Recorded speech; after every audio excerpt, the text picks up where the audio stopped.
Guys, kung gusto nyo mag-relax at napadaan kayo or napadayo kayo or napabisita kayo sa bayan ng Valencia, try nyo dito.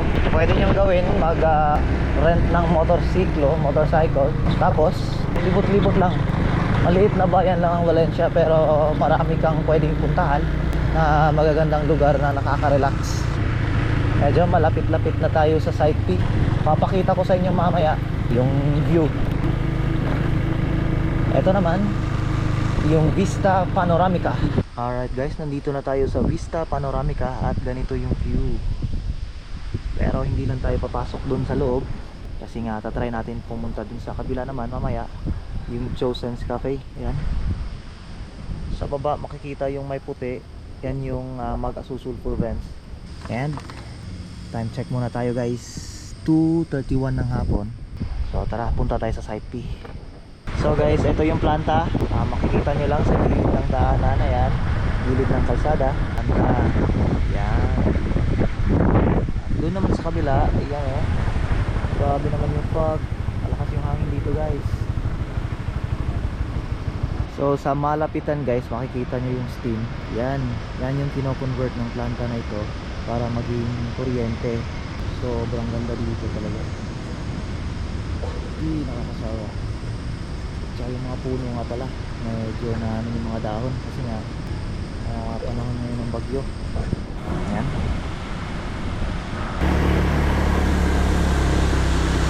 Dito naman sa kabila ay papunta sa Site P. Dito tayo sa gilid. Ayan guys, sobrang ganda. Pauwi na.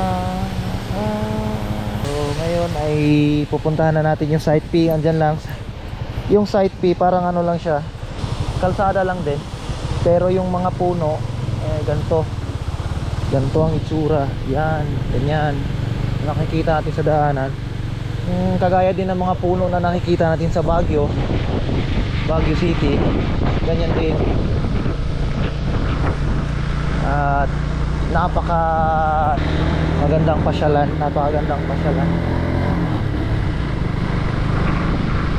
Ayan. Kita nyo naman, yan, part pa rin yan ng planta. Yan yung mga pipe na nagkukolekta ng mga steam. Ay hindi pala, yung ibang pipe dyan, yung laman yan yung mainit na tubig. Yan, grabe, ingay. Ayan o. Tuwing taglamig, pinapasingaw nila yan. Grabe oh.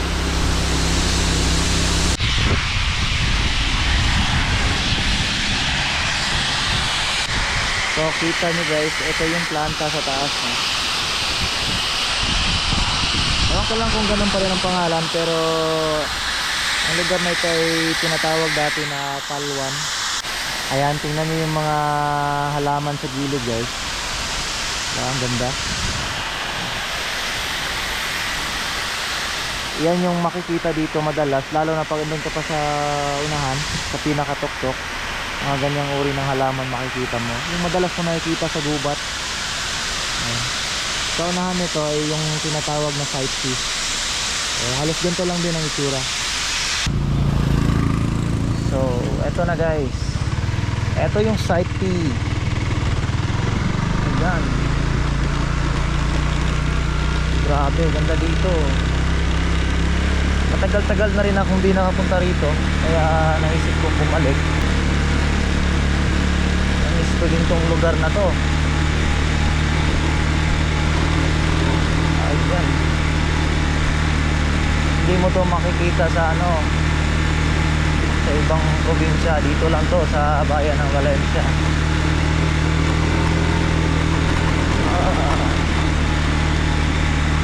Yan. Tingnan nyo naman guys.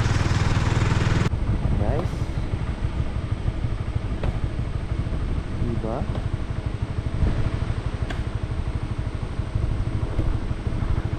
Okay. So tumambay lang tayo ng saglit dito sa Site P. At sinisipon na ako guys dahil sa sobrang lamig. Try lang natin umikot dito sa kabila kung baka pwede pang daanan dito. Pero maraming stages ang planta dito, guys. Meron pa sa unahan.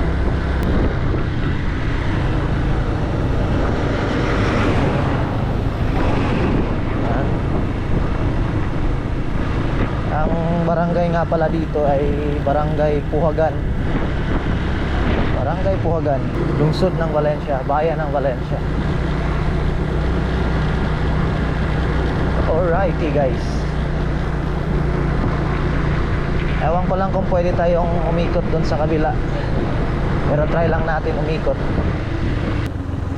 Kabila naman tayo dadaan pa uwi. Dito, ikot lang tayo. Ayan. Lumang school bus ng Puhagan, Valencia, Negros Oriental. Dati itong ginagamit sa pagkuha ng mga hatid sundo ng mga estudyante. At dito nga pala, guys, yung dating bahay ng kapitan na nasama sa sa landslide o sa pagguho ng lupa. Enjoy nyo lang yung guys. Enjoy lang tayo. Iikot-ikot lang ako. Samahan nyo ako sa mga pinaggagawa ko sa buhay. Ewan ko kung ano yung pinaggagawa ko. Pinaggagawa. Ayan. Basta ang alam ko, hindi ito nakakasama sa kalusugan. Nag-iikot-ikot lang tayo. Ayan, guys. Grabing ganda talaga rito. Kung makikita nyo sa paligid, puro kulay green.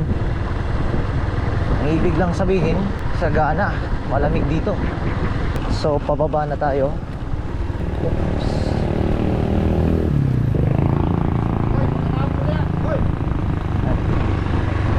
Nagalit si Uncle. Eto, guys, tingnan nyo, umikot lang tayo sa kabila.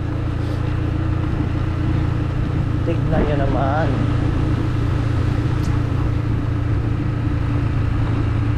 Kung first time mo dito pumunta sa Puhagan, siguradong mag-e-enjoy ka kasi nga sobrang tahimik ng paligid, sobrang lamig,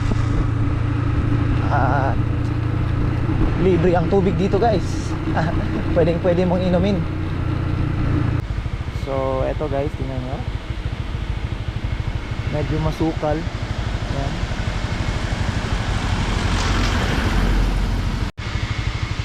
Yung ambience talaga rito parang nasa nasa gubat.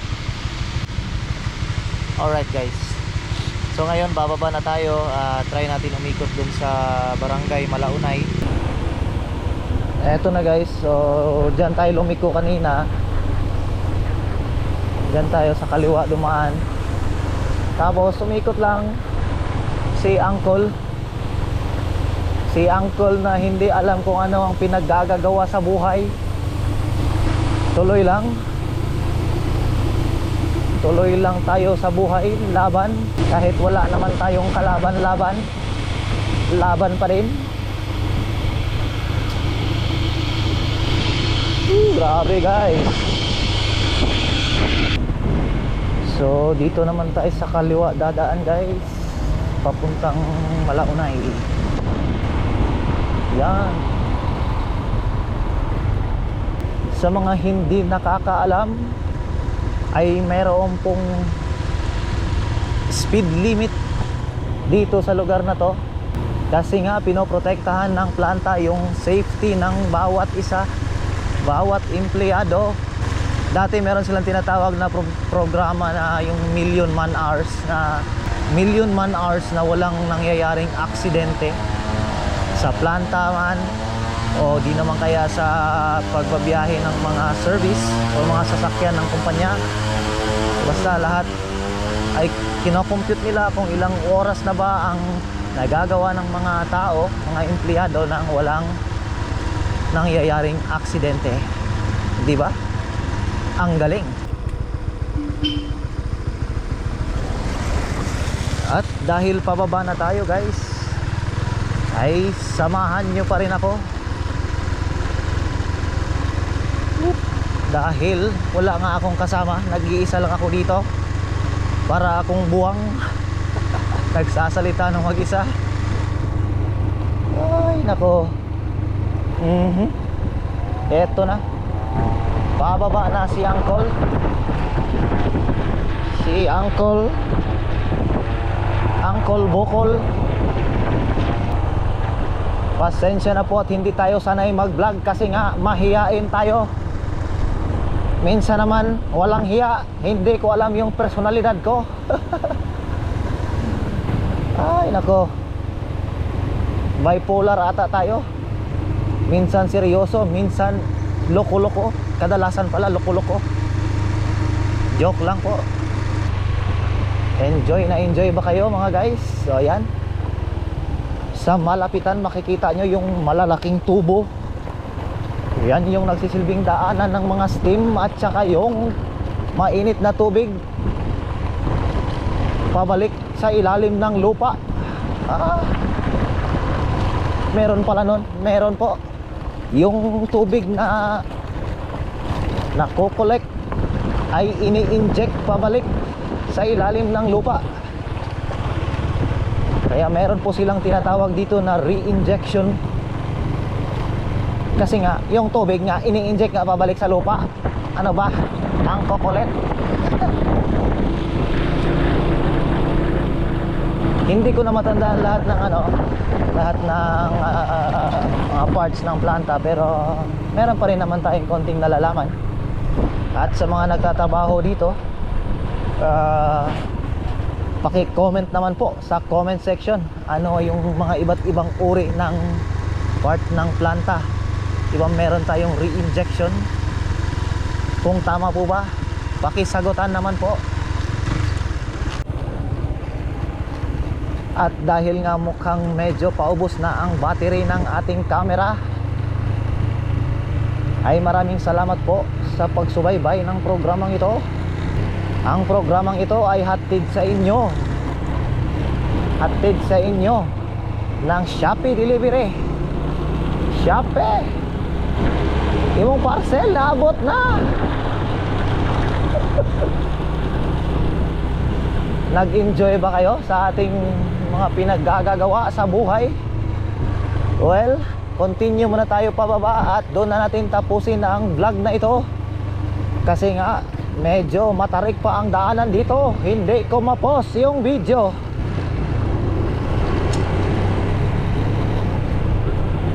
Alright guys, pababa na tayo.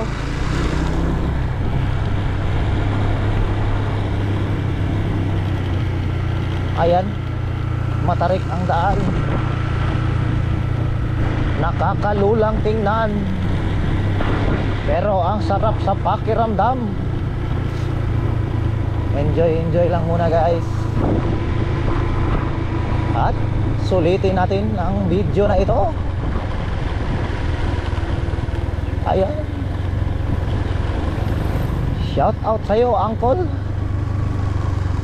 Oh haha, naku po, napakatarik. Oh no, liko-liko. Ayan. By the way guys, ito ay papuntang Barangay Malaunay. Shout out po sa mga nakatira sa Barangay Malaunay. Marami tayong kakilala dyan. Hindi ko na kayo maisa-isa kasi nga marami kayo. Shout out sa inyo. At ayun na nga, malapit na tayong makarating sa Kapatagan.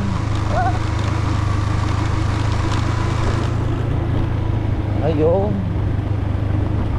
At dito na part ay makikita na naman natin yung Ocoy River.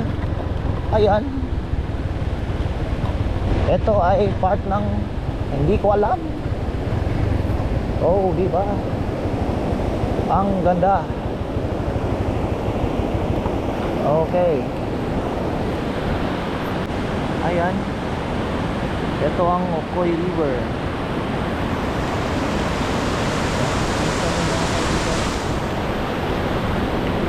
Sobrang ganda. Oh, nabingi nga pala ako dahil nga sa sobrang lamig. at saka nipis ng hangin doon sa taas. Makulimlim pa rin ang kalangitan. Kaya mga kaibigan, hanggang dito na lang ang inyong angkol ay magpapaalam. Hanggang sa muli kaibigan, bye bye.